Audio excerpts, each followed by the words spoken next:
104.7 The K, Mike the Intern, Jay Stevens. We got it right. This is Dark Side of the Stream, episode 133. My pick this week was a documentary about Waco called Waco American Apocalypse that was just released in March on Netflix. Nothing like a good 51-day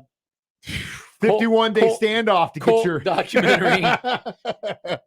I felt like we went soft for a little bit talking about smart We're studios, talking about music, and I was like, we need to get back into it, and definitely got back into baby. it with this documentary. Now, I was in 93. I would have been about 11 years old, 10 or 11. Definitely remember this from the standpoint of a kid that could understand what the hell was going on. Yeah, I remember this too, but not in the detail that this thing shows. Well, so that's what we'll get into, because the story is told through the eyes of some survivors of the cult, a sharpshooter who was part of the FBI hostage response team, which, whoa, that dude was hardcore as hell. We're going to talk about the FBI negotiator, head negotiator on the scene that was there from day one until they basically kind of pushed him out towards the end when everything went to hell. One cult girl who's loony as all could be. The one that was with him that went to jail, that looks like she would still be in the cult if she was. Still would be. One of the kids that was part of this her story was horrific. Dude, yeah. And then the news guy who was basically first on the scene, God, that dude too. When the ATF was going to run the search warrant on the compound. So again, back to what I said at the beginning, this was set up through the eyes of a lot of people that were involved in the situation on the ground from day one throughout the 51 days of the standoff. And the drummer. And the drummer in the cult. Him in a minute. Don't just spill your candy on the drummer in the cult band. So as a kid, I remember this vividly because it was all over the news. And from what the media told everyone was that there's this child abuser, crazy cult members that had locked themselves up in a place in literally a cow field in the middle of nowhere, Texas. And that's how I have thought about this for years and years and years. Well, 30 years later, watching this documentary, I was like, holy crap, there was a lot about this I did not know. You mean the media spun something in a favorable way? Definitely. And there were copyright incidences that happened after this, because a Timothy McVeigh was actually on scene. That was crazy too. Selling stickers to people because he was all about what these guys were doing. Basically, their standpoint was the fact that they were allowed to carry arms and that the government basically came in shooting without giving them their due search and seizure. They had an argument, regardless of what was going on in those doors or behind closed doors, which obviously there was some stuff involving children that definitely shouldn't have been happening. The government and the ATF more specifically screwed the pooch on this, and we'll get into how they screwed the pooch next. Dark Side of the Stream on 104.7 The K.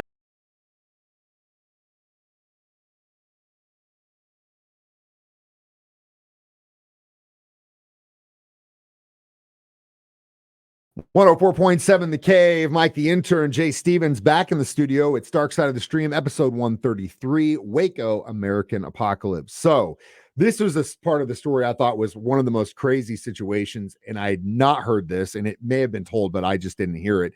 So essentially what happens was the Davidians were stockpiling ammo, like 1 million rounds, guns for days, explosives, and I guess a UPS driver or FedEx driver who was delivering a package out there. It got damaged, and oops, out rolls a live grenade.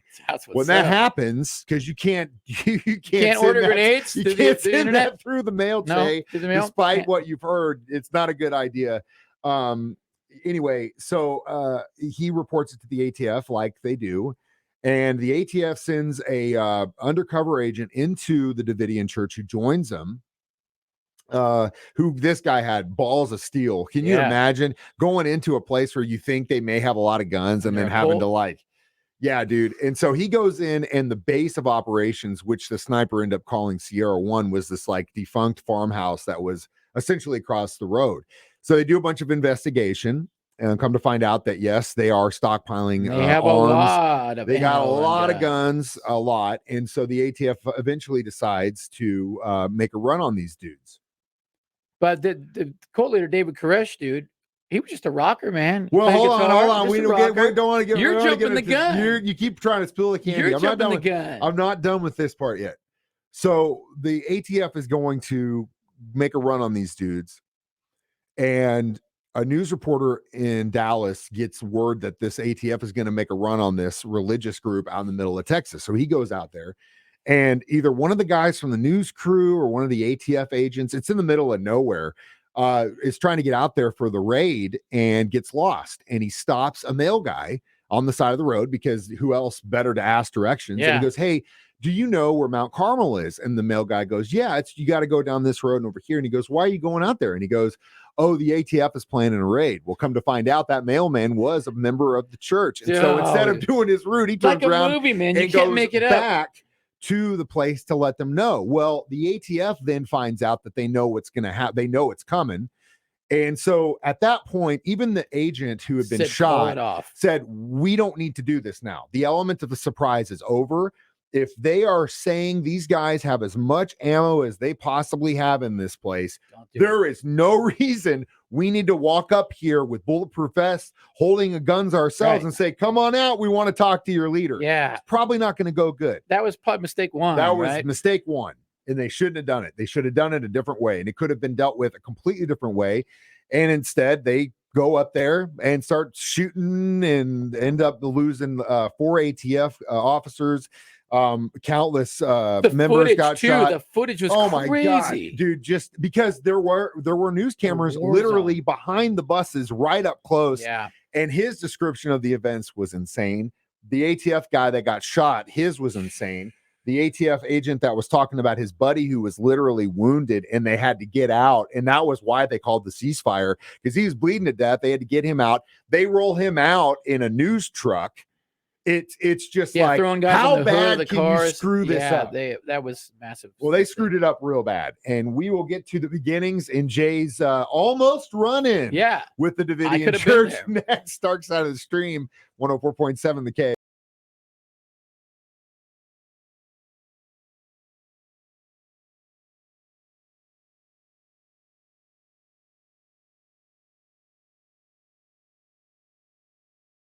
Mike the Intern, Jay Stevens back in the studio. It is Dark Side of the Stream, episode 133, discussing Waco American Apocalypse. So Jay Stevens was in LA in the 80s, and 90s, one of the guys that was part of this church was also a drummer who was working out in LA. And one day, a really charismatic David Koresh comes in there. Long hair, guitar looking player. Through guitars, like hanging out. At Guitar Center in Hollywood. I've been there how many times? You could have been that guy sitting there. Hey, what's up, man? You look good. This guy has a good look. Yeah, I look like Jesus. He would have loved me, man. Unfortunately, and this is probably what saved your life, is that David Koresh was a front man, and you were also a front man. Can't have two front men. And they can't have two cult leaders in a cult. It wouldn't have worked. That whole situation would have burned up before it ever got started. Yeah, you're right. Who was going to be the leader, you or David Koresh? Yeah.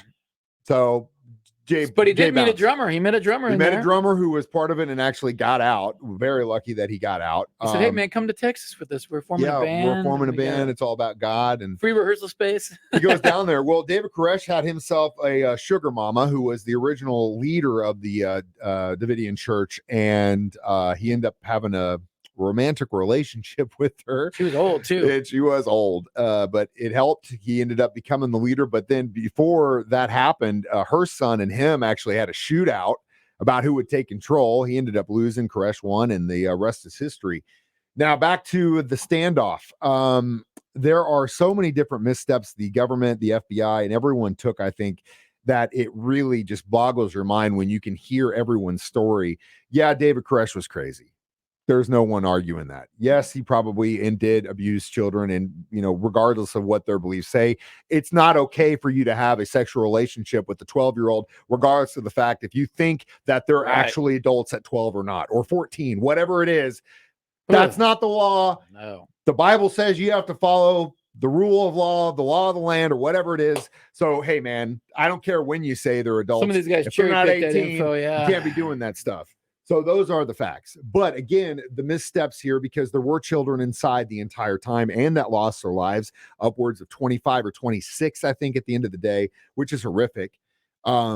the government really had a tall order here to try and get all these people out. Save Koresh, whatever, his buddy, they can burn, but you got to get those kids out because they had no part in this at all. They were just doing what kids do, following their parents. Yeah.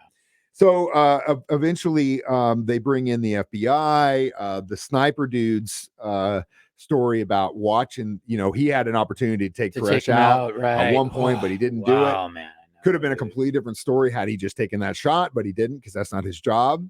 But you could definitely tell there were two camps here. The negotiators that wanted a safe and easy end. It would have taken a lot of time, but and the other guys, it was taking about $1 million a day. But what's interesting is, do you remember in Die Hard, whenever they finally the dad from Family Matters is there and he's talking with Bruce Willis, and it's just those two at the beginning.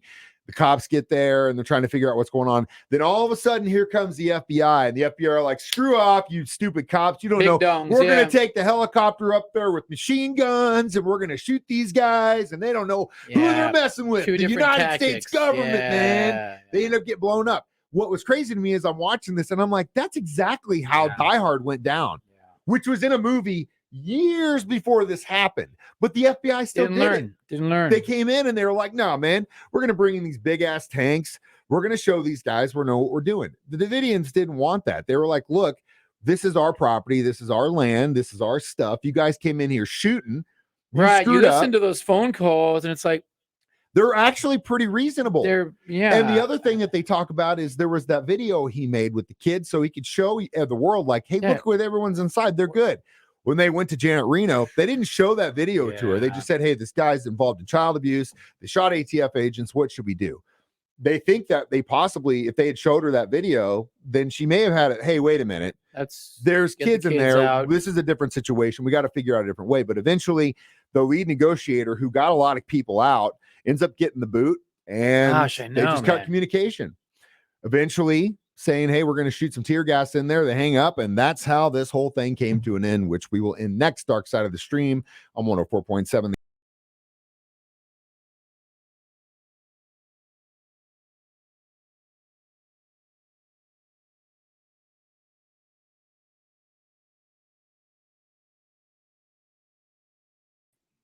Mike the Intern, Jay Stevens, back in the studio one more time. Dark Side of the Stream, episode 133.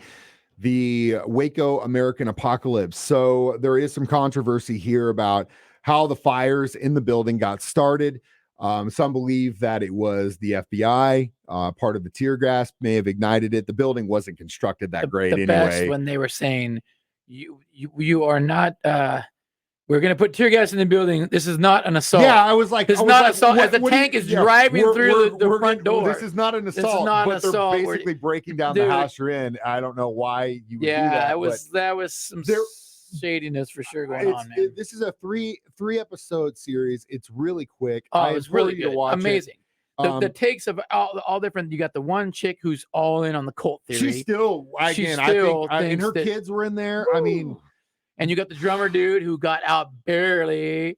And you've got the agents, like I said, the sniper who's an intense character. Dude. You've got the guys who were literally got shot on the roof there, fell off the roof, like all their perspectives, man. And then you've got what I thought was the craziest part at the end. If you noticed when they were before Congress after the whole thing, Republicans, Democrats, they were all going, "You guys screwed up, FBI. You guys went about this wrong." If that happened today, you know how it would be Republicans or this side would be like, "No, you guys did it right." These guys would be like, "No, they did it wrong." You know, if back then it was like, we're all one here. You guys no way, you don't see that anymore. All the government stuff now is all, we're Republicans, you're Democrats. 20 plus kids in there. Crazy diversity. There's no reason for you to be doing that. Now, again, there is also the argument that the fires were started. They do have audio recording of Koresh talking about gas cans and hay in there. It's not definitive, but it doesn't also look like, that may have been his plan the whole time, was to martyr everyone so that his message would be, it's not outside the realm of possibility that's what he wanted the entire time. It was deep. There was some deep things even that we didn't even get into here on this. Yeah, there was so much we could have talked about. Yeah, it would be a 4-hour segment. Easy. But it's sad as a parent. It's sad. As a human being, it's sad. nobody won in this. And it's just horrific what some people will do in the name of God, and some people will do in the name of Government, democracy, and whatever you want to call it. It's there's no winners here. And again, it's horrific to watch and to relive. But yeah, it's a crazy documentary. I'm glad I did it, because again, I was like, I already know about that, and I watched it and I was like, nope. You think you know the story, but the story's idea. way deeper. There's a lot of levels to it. Yeah, it was, So, and the footage was just incredible. It's yeah, like they had access very to stuff, rare yeah, that you can see that and hear kind of stuff going phone calls, on. And hear negotiator calls, like stuff that I had no idea. They got their hands on a lot of and the stuff. gunfight of all gunfights. Dude, My yeah. gosh, When they had the defense attorney walking in there and they get close up and you see just the that shells. building. Well, no, yeah, he said walking on the shells, just millions of shells, but he's the holes in the building. It's just like, oh my God. But anyway, yeah, horrific story. And man, it's crazy. And then of course, Timothy McVeigh would go on to bomb Oklahoma City after this on the anniversary date, to go after the field agent that was on site for this. That's what his end goal was. And it was on the anniversary date. Yeah, was to get him.